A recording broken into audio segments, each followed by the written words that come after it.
Tenho uma palavra para compartilhar com você nessa manhã.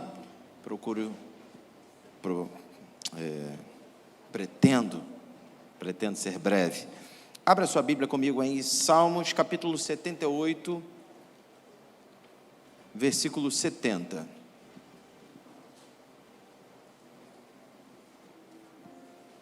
Como hoje é o dia das mães, sei que muita gente vai almoçar com a mãe. Ontem eu já almocei com a minha mãe e hoje eu vou almoçar com a mãe dos meus filhos, né? Mas sei que muita gente vai almoçar com sua mãe, vai até a casa dela. Então, vamos tentar ser breve. Salmo 78, verso 70 diz assim: também elegeu a Davi seu servo e o tirou dos apriscos das ovelhas e o tirou do cuidado das que se acharam prenhes, para apacentar a Jacó, seu povo, e a Israel, sua herança. Só até aí você pode se assentar.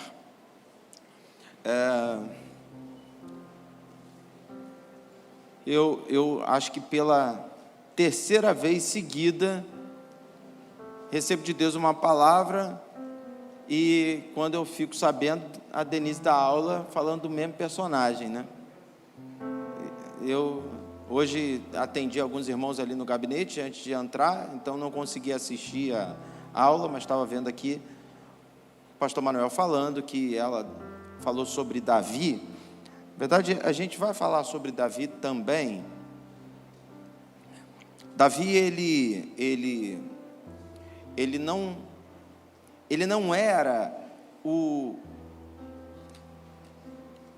personagem perfeito para uma obra que Deus queria fazer para responder o clamor de uma nação. Quando você olha para Davi e quando você lembra da história de Israel e do clamor do povo de Israel, eles queriam um rei. Davi não teria o estereótipo, não teria as características ideais como resposta para aquele clamor. A grande prova disso é que quando o povo clama por um rei, o rei que é entregue a esse povo é Saul.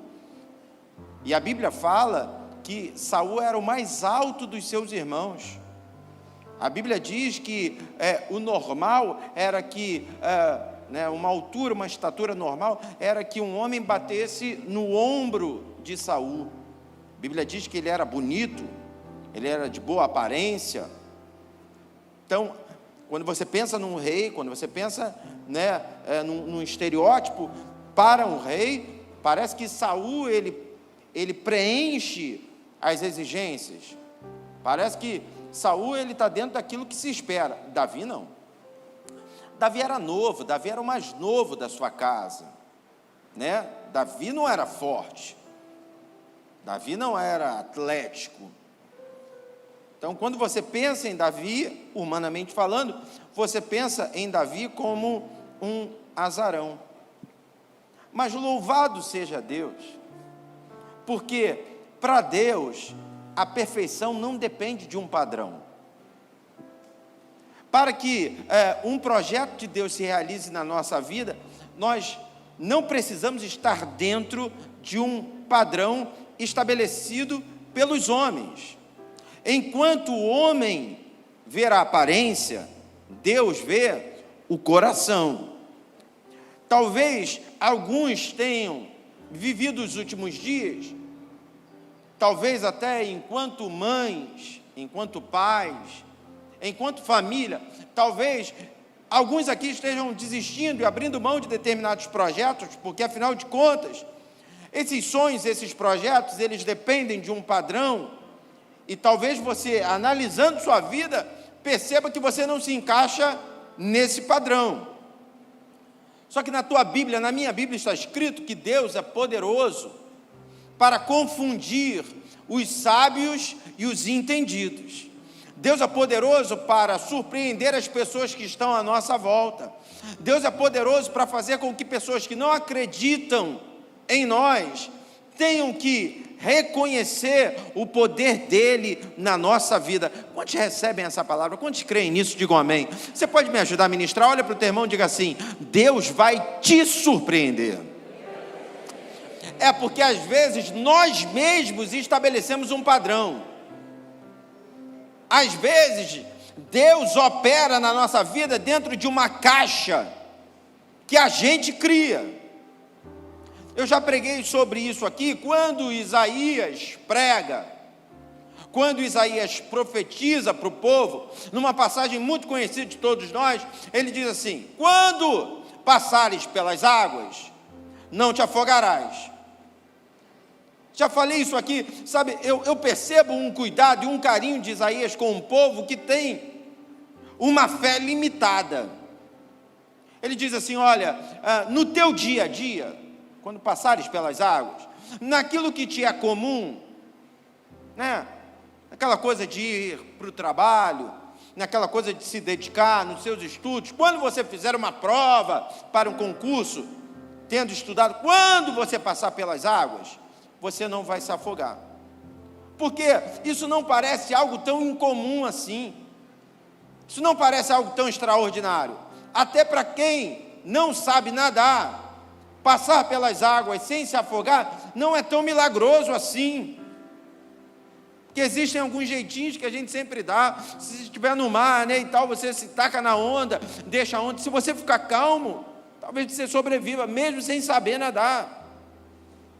Até numa piscina funda, você vai lá e dá aquele impulso, vem e tal, e vai tentando só no impulso.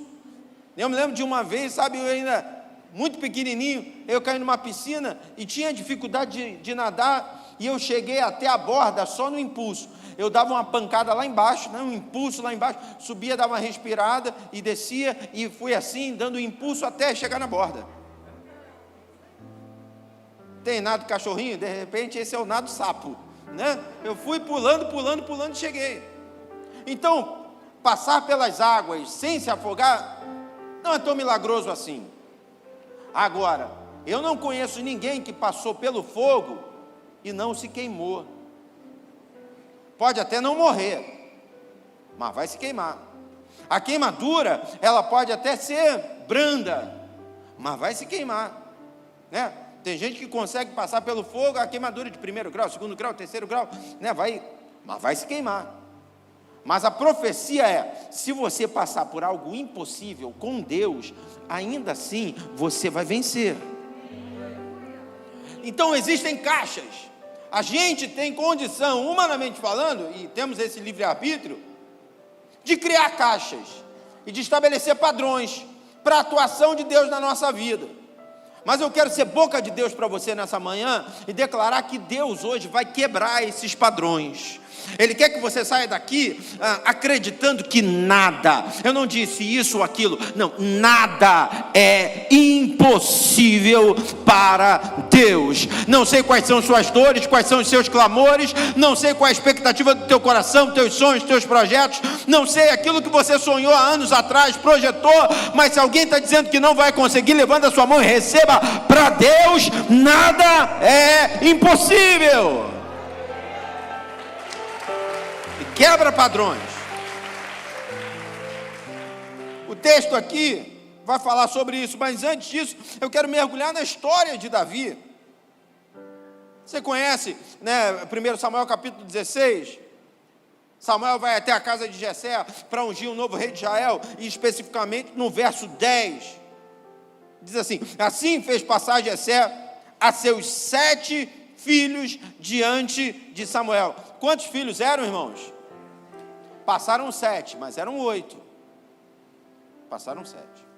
E quando você estuda um pouquinho sobre teologia, se eu perguntar para você assim, o 7 aponta para quê? Para a perfeição. Para alguém que está excluído, pensar, tem 7 lá, está perfeito, está fechado. Às vezes até padrões religiosos, às vezes até padrões cristãos, precisam ser quebrados na nossa vida, Porque Paulo, quando escreve aos Romanos, ele diz assim: quem é que deu alguma coisa para Deus, para ter autoridade de lhe cobrar a restituição? Quem é que foi o seu conselheiro? Quem é que ensinou alguma coisa para ele?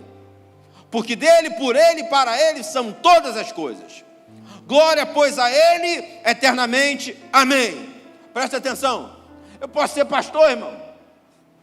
Você pode ser membro de igreja há anos. Podemos ser todos crentes em Cristo Jesus, mas ninguém aqui deu conselho para Deus. Ninguém aqui falou alguma coisa que obrigasse Deus a fazer, ou ninguém aqui deu alguma coisa para ter autoridade de lhe cobrar a restituição. É tudo dele, veio dele e é para ele. E às vezes, até dentro da religião, até no nosso ciclo, a gente cria padrões. 7 é o número da perfeição. E se ele não quiser fazer no 7? E se ele quiser fazer no 6? E se ele quiser fazer no 4? E se ele quiser fazer no 14? Olha para o teu irmão e diga assim: deixa Deus ser Deus, irmão. Porque presta atenção, queridos, a gente é crente, mas de vez em quando a gente faz uma superstição gospel, hein? Eu não vou nem entrar nesse mérito, mas se apertar um pouquinho, por que a gente escolhe culto? Por que a gente escolhe horário? Por que a gente escolhe dia? Não é assim que a gente faz?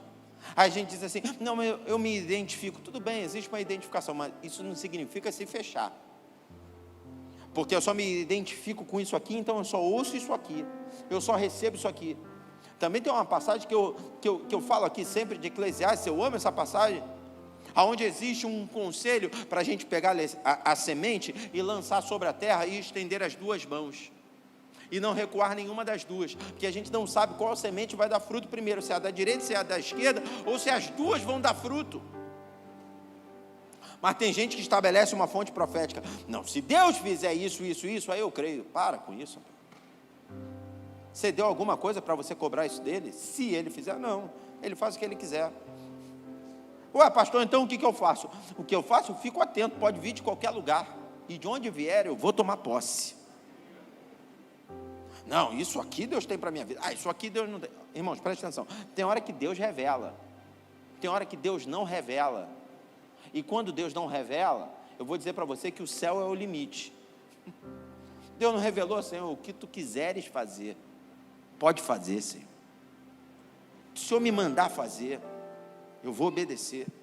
Aonde o Senhor falar para eu ir, eu vou. Sabe, queridos, quando a gente fala de Dia das Mães, a gente fala sobretudo de multiplicação, né? Isso é tão tremendo, porque quando tu vai lá para Gênesis, Deus dá uma ordem: quero que vocês multipliquem e encham a terra. Lógico que está falando de pai também, mas está falando de mãe, né? Aí quando Noé sai, depois do dilúvio, né, Deus de novo diz assim: eu quero que você multiplique e encha a terra. Não está falando, sabe, de multiplicação de sonhos, está falando de multiplicação de projetos, está falando de mente aberta, está falando de empreendimento, está falando de não se conformar. E aí, lógico, quem tem condição biológica de gerar, louvado seja Deus por isso, mas quem não tem, gera espiritualmente. E se espiritualmente não é ainda aquele objetivo de vida, não é apenas aquele objetivo, porque tem gente que convive com isso: eu não consegui gerar biologicamente, mas Deus tem me dado tantos filhos espirituais. Quer ver? Quantos aqui já pregaram para alguém que aceitou a Jesus? Alguém já? Então você é mãe ou pai na fé. Essa pessoa hoje pode ter até um pastor, mas o pai na fé, a mãe na fé dele, é você. Você gerou. E tem gente que entende: não, isso me preenche, isso me completa. Mas tem outros não, que diz: não, eu quero também ter a condição de ter filhos naturais. Mas aí biologicamente falando, Deus não me deu essa bênção. Está aqui, ó, pastor Antônio e a Valéria. Hoje ele veio feliz falar comigo assim: pastor, a minha filha do meio, a minha filha mais velha, começou na classe de batismo, elas sentiram no meu coração e elas querem se batizar. E eu fiquei feliz. Você imagina, Deus planta um desejo no coração deles, e eles investem, adotam 3 crianças, trazem para a igreja, as crianças estão totalmente envolvidas, ambientadas, e agora, por livre e espontânea vontade, elas procuram os pais e dizem assim: nós queremos nos batizar. Está ali, ó, o casal também que tem as gêmeas, né? Também Deus... Não, aquela é a neta, confundi. Como é que é o nome daquela que tem as gêmeas? Perdão. Hein, Vitória? Simone, confundi com a Simone. Não, essa ali está com o bebê no colo, não é? Ela é a vovó, confundi. Estava com a netinha. Mas a Simone não está aí hoje, né? A Simone também, Deus colocou no coração dela. Mas sabe o que é isso, irmãos? Isso não é só, porque eu quero me preencher. Não, existe uma força dentro de nós que nos leva à multiplicação. Porque quando você tem filhos, não é só para você, mas sobretudo é para eles. É para que eles sejam. Quando você paga a escola para a criança, quando você paga um curso para a criança, é sobretudo para que ele seja. E ele sendo, ele vai abençoar outras pessoas. É multiplicação, é empreendimento. Se ele vai trazer um retorno para você ou não, isso são outros 500. No fundo, ninguém está preocupado com isso. Nenhum pai, nenhuma mãe está preocupado. Mas se trouxer, vai fazer parte também de empreendimento, de investimento. A gente precisa quebrar alguns padrões que a gente estabelece. A gente começa a dizer assim: não, Deus não me deu isso, então não posso. Não, calma aí, Deus não te deu isso. Mas isso aqui? Ele não abriu essa porta aqui, mas e essa porta aqui? Alguém está entendendo o que eu estou ministrando? Diga amém. De repente, existem algumas pessoas, porque às vezes, sabe, queridos, nós somos teimosos. E a gente diz assim: se não for isso aqui, eu não quero. Se Deus não agir dessa maneira, eu não quero. Deus é que sabe o que é melhor para a tua vida. Senhor, o Senhor sabe que eu gostaria disso, mas se essa porta está fechada, Senhor, eu estou pronto para entrar por uma outra que o Senhor vai abrir. O que eu não quero é ficar estacionado. Eu já disse, irmãos, que porta é lugar de passagem. Não dá para ficar na porta e ficar parado. Se você quer ficar na porta, ou é para entrar ou é para sair. Se ficar parado, você não só não anda, como atrapalha quem quer andar. Você já viu gente que fica parado na porta, você fica, sai da frente, cara. Eu quero entrar, sai da frente, eu quero sair. Tem um monte de crente assim, Deus não está fazendo, vou ficar aqui parado. Não! Existem portas abertas para você hoje. Existem portas abertas para você essa semana. Existem lugares que Deus quer que você entre e ocupe. É tempo da igreja entender essa unção de multiplicação, de movimento. Deus hoje quer quebrar padrões e fazer você ser aquilo que Ele projetou para que você seja. Ele que projetou.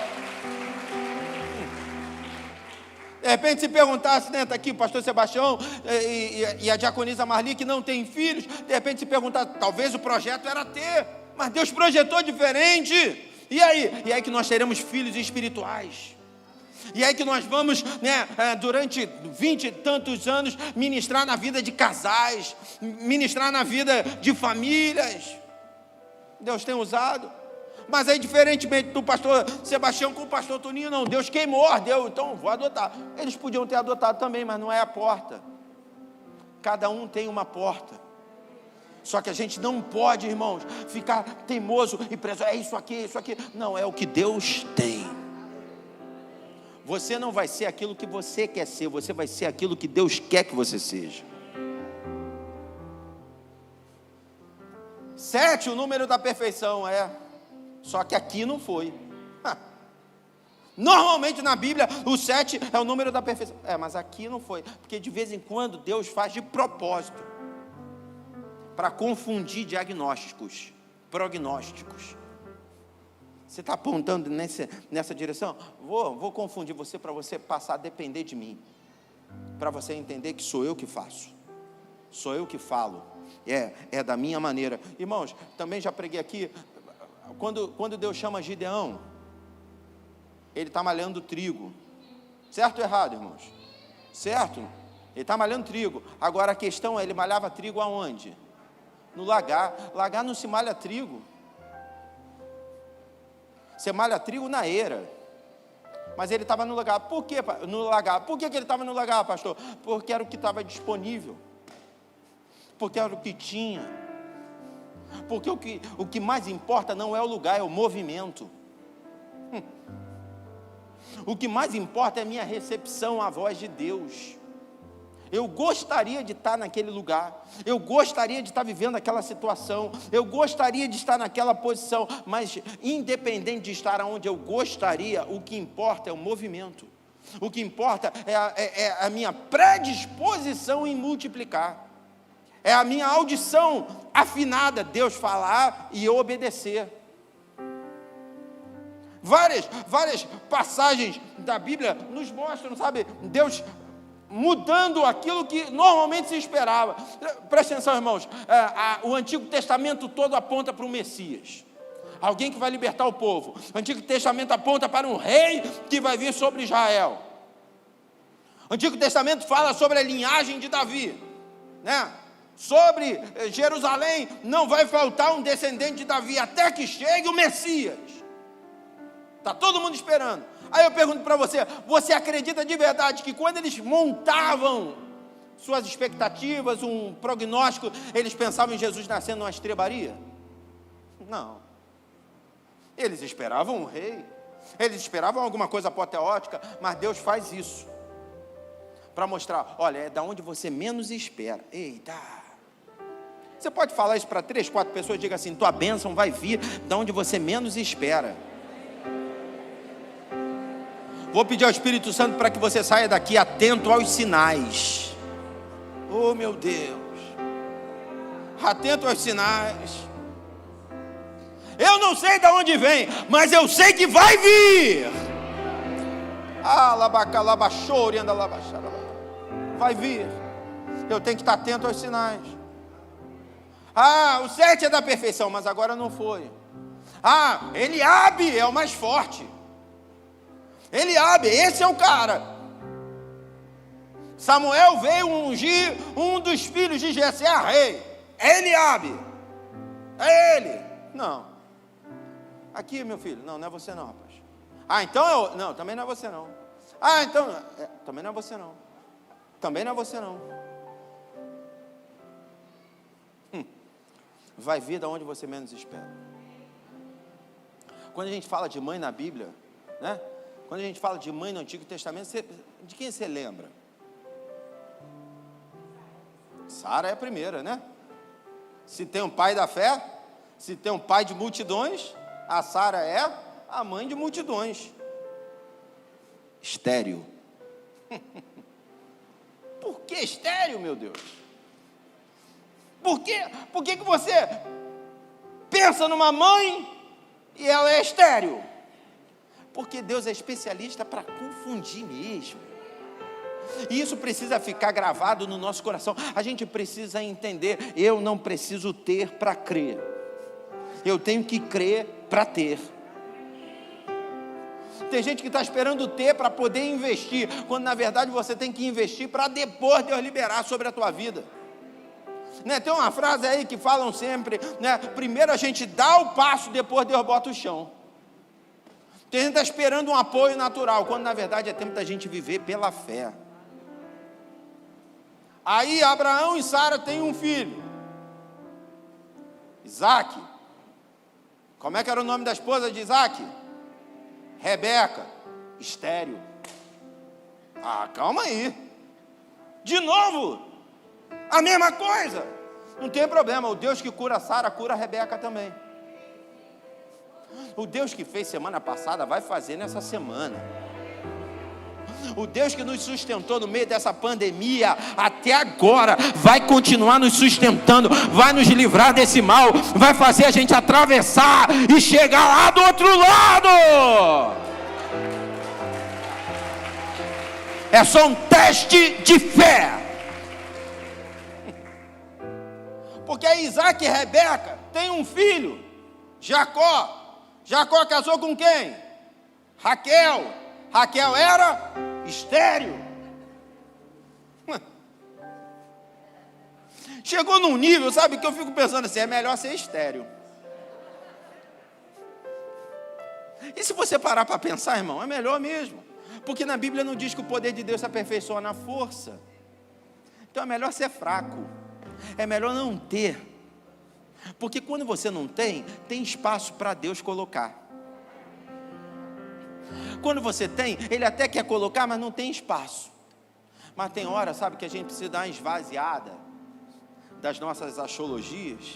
A gente tem que dar uma esvaziada e deixar Deus fazer. Eu quero profetizar que Ele já está fazendo, Ele já está encontrando liberdade. Ele quebra padrões. Eu não quero mais que vocês vivam debaixo desses padrões. Sabe, essa coisa das matriarcas deixa claro para nós, sabe, que eu faço isso para vocês entenderem que vocês não precisam de estrutura para idealizarem um projeto. Vocês não precisam de estrutura para sonharem, vocês só precisam de mim. Vocês não precisam de apoio das pessoas, vocês só precisam de mim. Sabe quando até a família não apoia? Sabe quando até os amigos não apoiam? Sabe quando os vizinhos não apoiam? Mas se Deus está apoiando, você e Deus é a maioria. E aí tem gente que acha que não pode, não, porque vai parecer que eu sou arrogante. Não sou arrogante não, eu só sou crente. Não adianta, irmão, crente é marrento. Crente é marrento. Crente não pede dar licença para o diabo. Crente olha na cara do diabo e diz: há poder no sangue de Jesus. Sabe, o crente, ele é tão ousado que primeiro ele amarra o diabo. Podia dizer: sai, mas primeiro está amarrado, repreendido. Quando o diabo está lá amarrado, agora sai. Porque a gente não tem conversa com o diabo, irmão. E tem gente que quer que a gente passe num despacho e diga: dá licença. Tem gente que quer que a gente atravesse a rua quando vê: não, isso aí, não vou mexer com isso não. Eu sei em quem eu tenho crido. Quantos aqui estão certos na sua fé aí? Digam amém. Olha para o teu irmão e diga assim: Deus vai te dar uma unção de ousadia hoje. Você vai aprender a avançar, você vai aprender a crescer, você vai aprender a evoluir, você vai aprender a conquistar. Oh, louvado seja o nome do Senhor. Você pode levantar sua mão e dar glória a Deus, porque essa unção está te liberando para viver fora dessa caixa, fora desse padrão. Não interessa a família, não interessa o bairro, não interessa as tradições. O que interessa é o poder de Deus na tua vida, e Ele tem todo o poder no céu e na terra. Oh, meu Deus!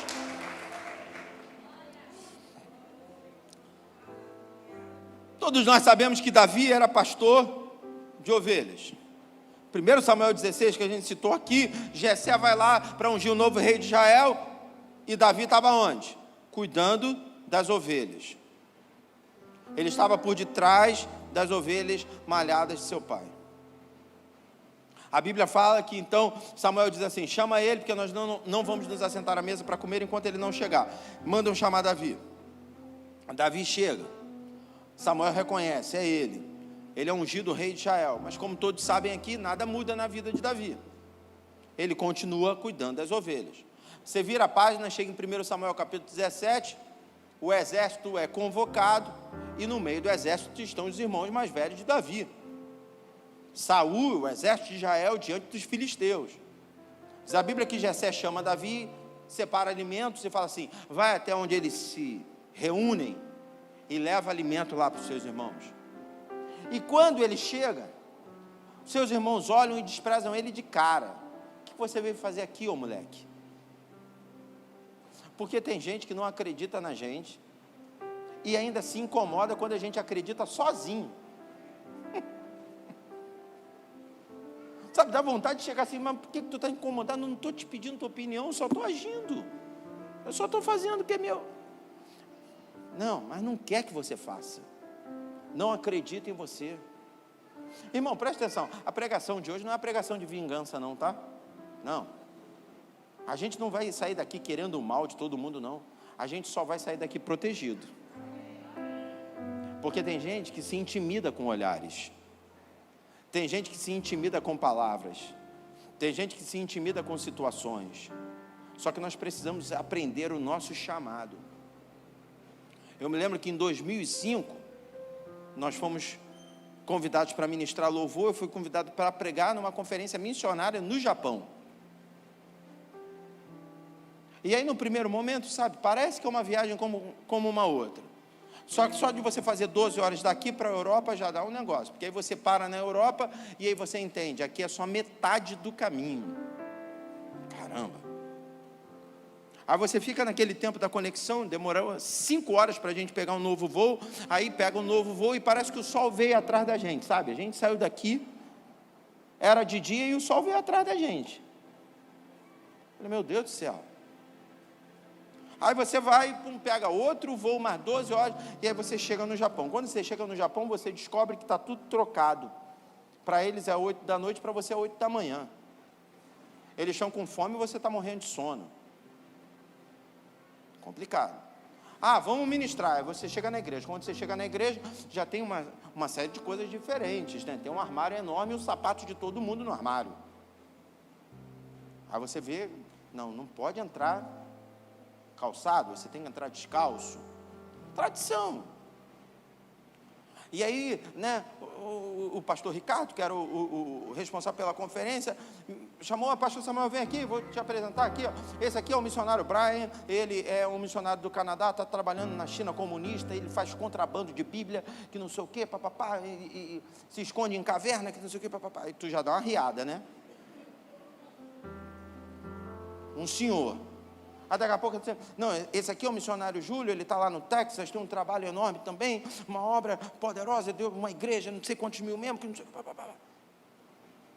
o do Sri Lanka, eu não esqueço o nome dele, como é que era o nome dele, Rodrigo, do Sri Lanka? Elaio, esse aqui é o Elaio, lá do Sri Lanka, que não sei o que, cuida de criança, falei, meu Deus do céu. Aí você se pergunta assim, quem é que vai pregar? Quem é que vai ministrar? E sabe, irmãos, crentes, irmãos, me abraçando, me querendo bem, mas até as situações, até as circunstâncias nos intimidam. Às vezes a pessoa está dizendo assim, não, cara, se solta, vai lá, prega, faz do jeito que você faz na Nova Jerusalém, mas e aí que você consegue? Porque afinal de contas você está diante de uma plateia diferente. Quando eu subi, irmão, não tinha um pretinho, era todo mundo branco, cabelo liso e olho puxado. Todo mundo. Só esse do Sri Lanka que era escurinho, o resto tudo branco. Falei, meu pai do céu. E aí eu me lembro, sabe, que antes um pouquinho de viajar, Deus tinha me dado uma palavra sobre a unção dobrada. Eu preguei sobre Elias e Eliseu aqui na Nova Jerusalém. Eu lembro que veio uma equipe, até gravou aqui um vídeo, tinha um DVD dessa mensagem. E aí eu falei sobre o momento em que Eliseu vê Elias sendo arrebatado, porque Elias diz para Eliseu, se você me ver sendo arrebatado, você vai receber a unção dobrada que está sobre a minha vida. E de fato Eliseu consegue ver. Mas eu me coloquei no lugar de Eliseu e eu fiquei pensando, e agora? Eu vi ele subindo, e aí? Quem é que vai pegar o óleo e vai jogar aqui na minha cabeça? Cadê o culto de consagração? E outra coisa, só estava Eliseu e Elias, não tinha plateia, não tinha igreja, não tinha as pessoas. Agora eu vou sair daqui dizendo que eu estou com unção? Como assim? A capa cai, era ele e a capa. E irmãos, presta atenção, vestir a capa é para poucos. Tem muita gente que está chutando a capa, que não está percebendo que a capa está pertinho dele. Porque para vestir a capa você tem que mudar de postura. Para vestir a capa, desculpe, tem que ser um pouquinho marrento, você tem que estufar o peito e dizer assim, agora é minha vez. Isso nada tem a ver com derrubar os outros, não. Irmão, presta atenção, não fui eu que paguei para ir para o Japão, não fui eu que pedi para pregar, foi Deus que me levou. Eu estou falando do Japão, mas tive outras experiências. Eu me lembro de uma vez, a gente em Israel, a primeira vez que a gente foi ministrar, em Israel, me jogaram, eu e Denise, para a gente ministrar, eu estava num kibbutz superlotado, tal, de judeus messiânicos. Os caras sabendo de ponta a ponta as coisas da história, das tradições e tal. Ai, ministra! E aí? E aí que eu podia entrar por um caminho, sabe? Eu fiz seminário, vou tentar lembrar que não sei o que. Não, nós vamos orar, Senhor, vem e me capacita agora. Porque eu não quero ser o que eu entendo ser o melhor, mas eu quero ser aquilo que o Senhor entende ser o melhor. E às vezes é uma palavra rema, às vezes é uma canção. Você pode não ser aquilo que corresponde à expectativa das pessoas. De repente elas pensam, vai vir um cara alto, vai vir um cara baixo, vai vir um cara branco, um negro, vai vir um louro, vai vir um cabeludo, vai vir um careca. As pessoas não sabem muito bem quem vai vir, mas elas criam um desenho, e aí chega você, e pode não parecer nada com aquilo que elas criaram, mas quando você abre a tua boca, porque você sabe o que você carrega. Sabe, aí vem uma força inexplicável. Não sei porque Deus está me fazendo lembrar. Me lembro de uma vez, aqui no Rio de Janeiro, nós fomos pregar dentro de uma comunidade. E estamos lá, adorando a Deus, que não sei o quê. E a Denise estava ministrando, e daqui a pouco estou ouvindo, tiro para tudo quanto é lado. E a gente ministrando, e a gente cantando, e tiro para tudo quanto é lado. Aí acabou a canção, ficou aquele silêncio, aí que deu tiro mesmo, aí que dava para ouvir mesmo. E a Denise estava ministrando. E daqui a pouco eu olhei para a porta da igreja, irmão, tinha um monte de bandido na porta da igreja. Muitos. Falei, meu Deus do céu. E aí eu pensei assim, caramba, a Denise vai se assustar e vai entregar um microfone. Mas desceu nela uma unção de ousadia, que ela começou a dizer, porque Jesus muda a tua história, porque Jesus te salva. E começou a apontar para os bandidos, eu olhando para o pastor já preocupado. Se perguntar para ela assim, você sabe o que você fez? Ou perguntar assim, por que você fez isso? Nem sei o que eu fiz, nem sei por que eu fiz, eu só sei que eu fiz. Porque tem uma hora que você dá tanta liberdade que você fala na cara de pessoas, coisas que você jamais teria coragem de falar. Eu estou sentindo aqui essa unção de ousadia. Vai ter gente que vai chegar diante do patrão, vai sentar assim, com toda a educação, é isso, isso e isso. Sabe aquela promoção, todo mundo passando na tua frente, você não está passando? De repente, Deus vai te dar uma unção de ousadia para com educação, com sabedoria ir lá e reivindicar. Não, eu só vim aqui para pontuar que isso aqui é meu por direito. Sabe, tem gente que fica se acovardando, mas Deus hoje te ergue. Ele vai fazer queimar aí dentro alguma coisa, e aí você vai saber assim, eu sei o que eu carrego. O que todo mundo menospreza, só menospreza porque não consegue enxergar aquilo que está queimando aqui dentro. Eu vou terminar. Mas aí, quando Davi chega para entregar os alimentos lá para seus irmãos, no verso 20 do capítulo 17, precisa abrir não, vou ler aqui, diz assim, Davi então se levantou de madrugada pela manhã e deixou as ovelhas com guarda. Ou seja, aquele trabalho, Davi disse assim, guarda aí para mim, fica aí direitinho e tal, que eu vou rapidinho fazer um outro trabalho aqui para o meu pai, ele está me mandando entregar alimento, pães e suprimento para os meus irmãos. E carregou-se Davi e partiu, como Jessé lhe ordenara. E chegou ao lugar dos carros, quando já o exército saía em ordem da batalha e gritavam, clamavam, chamavam pela peleja, ou seja, eles estavam indo, é agora e tal, e Davi chega aquele garoto, aí olha o que diz o verso 28, e ouvindo Eliabe, seu irmão mais velho, falar aqueles homens, porque Davi chega, e aí fica aquela conversa de que tinha um gigante que estava desafiando qualquer um do povo de Deus para uma peleja, não tinha ninguém corajoso para ir, e quando Eliabe ouve que Davi diz assim, se quiser eu vou, porque Davi sabia o que carregava. Diz o texto, acendeu-se a ira de Eliabe contra Davi e disse, por que descestes aqui? Com quem deixastes aquelas poucas ovelhas no deserto? Repita comigo, poucas. Olha o menosprezo. Ele diz assim, o que você veio fazer aqui, ô fedelho? O que você veio fazer aqui, ô moleque?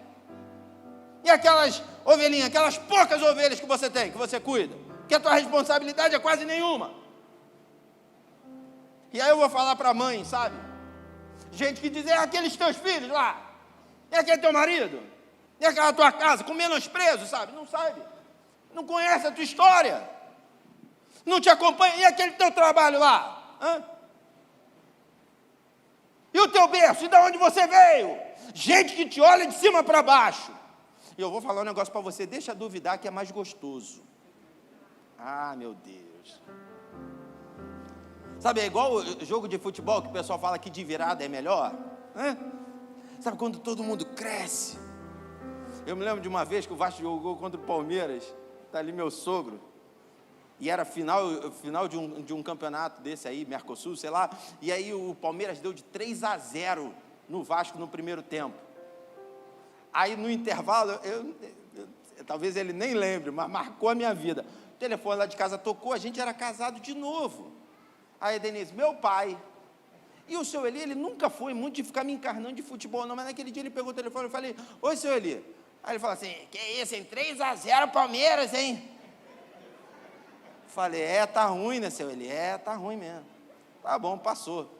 Aí voltou o segundo tempo, não sei o que deu no Vasco daquele dia. Se bem que tinha um time bom na época. 3-1, 3-2, 3-3. Aí quando fez a 3-3, o telefone tocou. Aí Denise, meu pai, falei, agora eu não quero falar com ele não. E ela brigou comigo, ela falou, respeito com meu pai. Falei, calma Denise, está acabando o jogo. Foi eu falar, pá, 4-3, o Vasco virou. Falei, meu Deus. A gente morava de frente para a Mangueira, irmão. Ih, meu pai, era tiro, era fogo, pá, pá, pá. Porque, desculpe a comparação, mas na hora que não acreditam, vão te ligar. Mas olha para o teu irmão e diga assim, no final vai ter festa. Lá na tua família vai ter festa. Oh, meu Deus! Receba aí, mãe, na tua família vai ter festa! Vai mudar essa história. Porque tem uma coisa que as pessoas não enxergam. Tem uma coisa que as pessoas não veem. E aí eu termino a mensagem para te liberar para ir almoçar com a mamãe, lendo de novo Salmo 78, 70. O salmo que a gente escolheu como base para a ministração. O texto diz, também elegeu Davi seu servo, e o tirou dos apriscos das ovelhas. Verso 71, e o tirou do cuidado das que se achavam prenhes. Olha para mim e diga assim, elas estavam grávidas. Eliabe olha e diz assim, aquelas poucas ovelhas, são poucas, mas estão procriando. Tem gente que olha para a tua vida e só vê número, mas não consegue ver crescimento, porque crescimento só vê você. Tem gente que olha para o teu sonho, é pequenininho, mas eu vejo potencial nele. Mas aí não sabe falar direito, não sabe falar agora. Mas espera um pouquinho, que daqui a pouco é uma dinamite. Daqui a pouco é uma bomba nesse mundo. Em nome de Jesus, comece a olhar para o potencial que tem dentro da tua vida. E não se deixe intimidar pela palavra dos outros, mas olhe para dentro da tua vida. Quando as pessoas disserem, poucas ovelhas, poucas, mas estão grávidas. Você está enxergando 4, eu já enxergo 8. Você está enxergando 8, eu já enxergo 16. Oh, louvado seja o nome do Senhor. Você está enxergando 30, eu já vejo 60. Eu estou vendo o dobro. Oh, você está vendo 30, eu estou vendo 90, porque eu estou vendo o triplo. Está crescendo. Mas eu não estou vendo, você não precisa ver. O projeto não é teu, o sonho não é teu, o projeto é meu. Sou eu que sei o que vai crescer. Deus hoje vai mostrar, é uma visão ampliada. Deus vai fazer você ver além. Não é o que as pessoas querem que você enxergue, mas é o que Deus te mostra agora. Oh, meu Deus, vamos ficar de pé. Louvado seja o nome do Senhor.